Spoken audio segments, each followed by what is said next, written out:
All right, hello everybody. I'm out taking a walk this morning. A nice cool day here in Northwest Florida along the Gulf.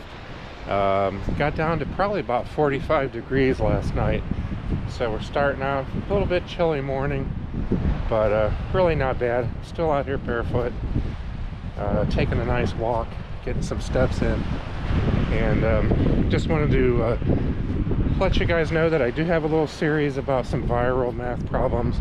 A lot of the ones that you're going to see all the time online that people argue over. And I honestly really don't have much of a stake in it. They're all basically kind of poorly written problems, but a lot of them feature implicit multiplication, things like that. But I go through and describe the order of operations and how it's interpreted. So you go ahead and check them out. Let me know what you think.